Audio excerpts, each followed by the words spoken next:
मुझे एक साहब बता रहे थे, वो डॉक्टर हैं। कहने लगा जवानी के दिन थे, मैं भी इश्क पर ईमान लाने वाला था।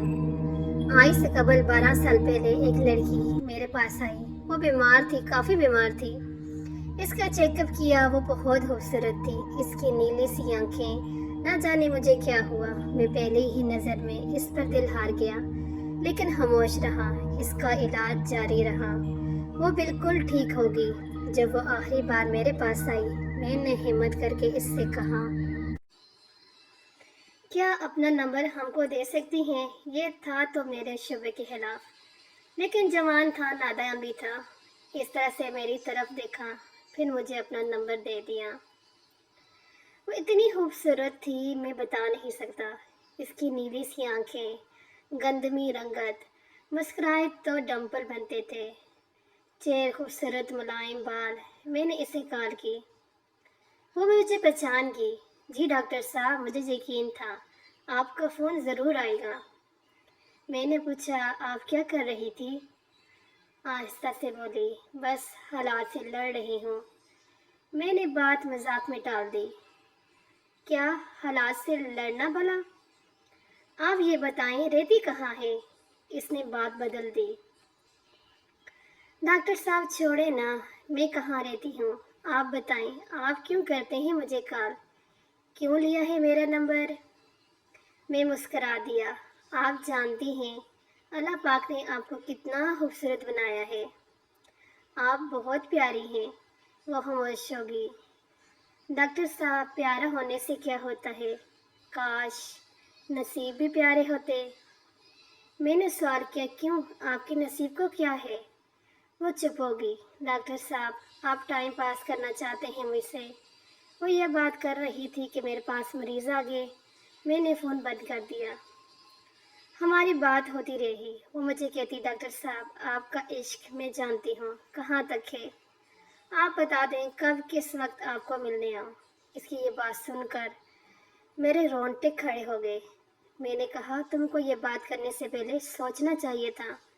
मैं ऐसा इंसान नहीं हूँ। मैंने इससे पूछा, आपकी अम्मी अब्बू कौन है फैमिली में?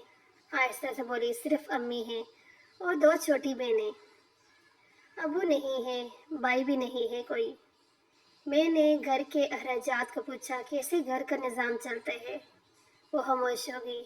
ईशा की नमाज का वक्त हो गया था। कहने लगी, मैं नमाज पढ़ लूँ? मैंने हाँ में जवाब दिया। वो सिर्फ दिन में बात किया करती थी, रात को मुझसे बात नहीं करती थी।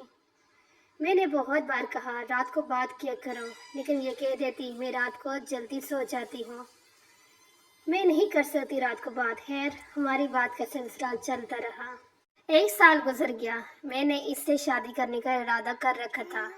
इसकी बहुत इज्जत करता था मैं, क्योंकि वो 5 वक्त की नमाज पढ़ती थी और इसको देखकर मैं भी 5 वक्त का नमाज पढ़ने लगा।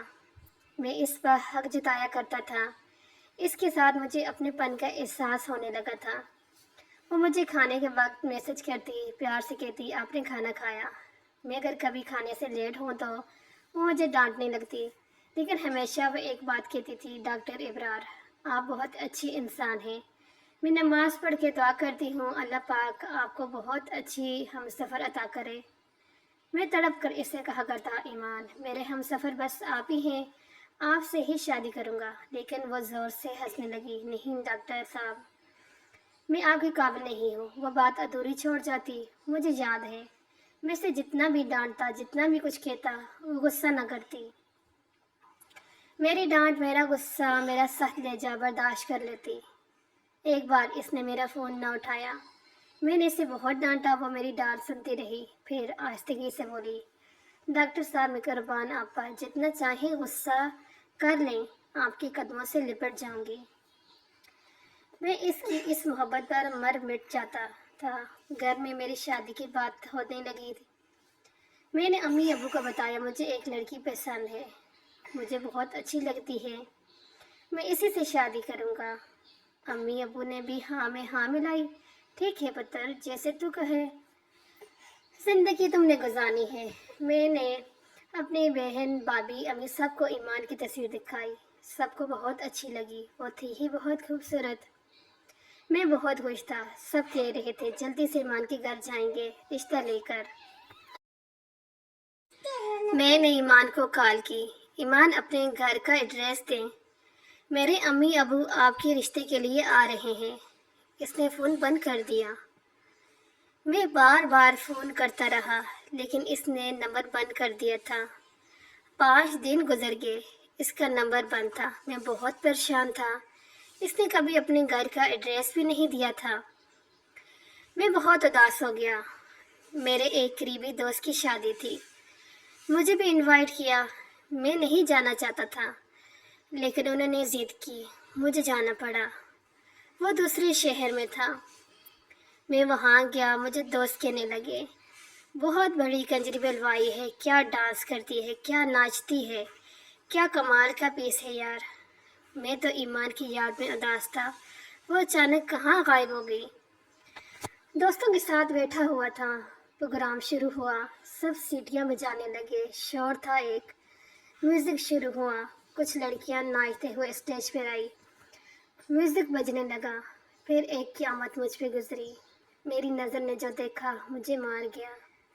میرے سامنے ایمان تھی. وہ ناچ رہی تھی. وہ ایک کنجری تھی. میں تڑپ گیا. ایمان کی نظر مجھ پہ پڑی. اس کے قدم رک گئے.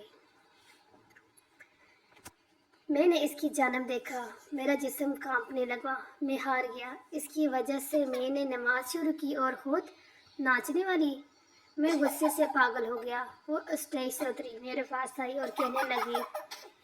میں نے زناٹے دار تھپڑ مار دیا اسے. وہ کچھ کہتی. میں نے ایک اور تھپڑ مار دیا. اس کی نظر جھک گئی. میں نے اسے دھکا دیا. سب ہماری طرف دیکھ رہے تھے. سب حیران تھے. یہ کیا ہوا ہے؟ ایمان وہیں بیٹھ گئی. باہوں میں سر رکھ کر رونے لگی. میں اگنور کر کے چلا گیا. گھر گیا. بہت پریشان تھا. نفرت سی ہو گئی تھی ایمان سے. اس پر بہت غصہ بھی تھا. ساری رات رکھتا رہا. دوست حیران تھے کہ ہوا کیا ہے. میں 2 دن ڈیوٹی پر بھی نہ گیا. پھر جب اسپتال گیا میں مریض چیک کر رہا تھا. ایک لڑکی میرے پاس آئی. ڈاکٹر صاحب آپ سے بات کرنی ہے. میں نے کہا. میں سر ہلایا. ڈاکٹر صاحب ایمان. میں نے ایمان کا نام سنا. چہلانے لگا.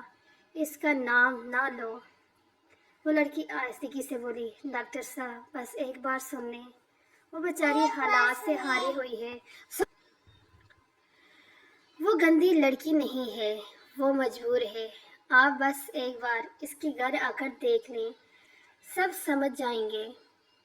ایک بات کہوں ڈاکٹر صاحب, وہ آپ سے بہت پیار کرتی ہے لیکن خود کو آپ کی قابل نہیں سمجھتی تھی. ہر وقت آپ کی باتیں کرتی رہتی تھی. ہر وقت آپ کا ذکر کرتی تھی. ایک بات بتاؤں, وہ بہت اچھی ہے. پلیز اسے سنبھال لیں. وہ تھک گئی ہے زندگی سے لڑتے لڑتے. اس کی ماں کینسر کی مریض ہے. بہنیں چھوٹی ہیں, اسکول پڑھتی ہیں. وہ عزت سے جینا چاہتی تھی لیکن زمانے نے اسے نوچ کھانے چاہا تھا. بس اس سے آگے کچھ نہ بولوں گی. میں کچھ نہیں کہوں گی. اسے معاف کر دینا. میں خاموش تھا. رات کو گھر آیا. بہت اداس تھا. ایمان کے گھر کا ایڈریس مجھے وہ لڑکی بتا گئی تھی. میں امی ابو کو ساتھ لیے دوسرے دن ایمان کے گھر چلا گیا. دروازے پر دستک دی. اس کی چھوٹی بہن نے دروازہ کھولا. ہم گھر میں داخل ہوئے. ایمان کی امی چارپائی پر لیٹی ہوئی تھی. ہم پاس گئے. امی کھانستے ہوئی تھی. آپ لوگ؟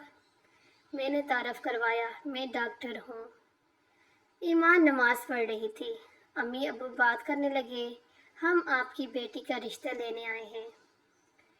ایمان نماز پڑھ کے آئی. مجھے دیکھ کر حیران تھی. ڈاکٹر آپ یہاں؟ میں ہلکا سا مسکرایا. میں نے کسی کو کچھ نہ بتایا. ایمان کیا کرتی ہے؟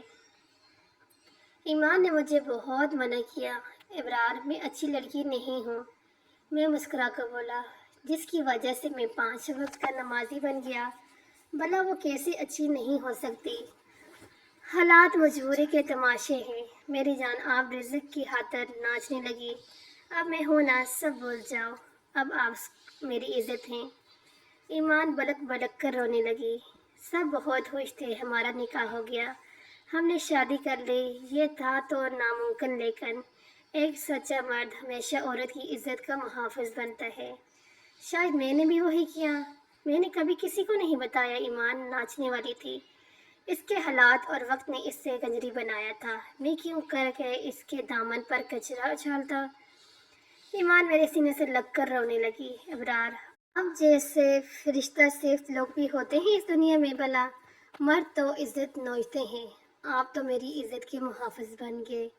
मर्द इतना खूबसूरत भी हो सकते हैं।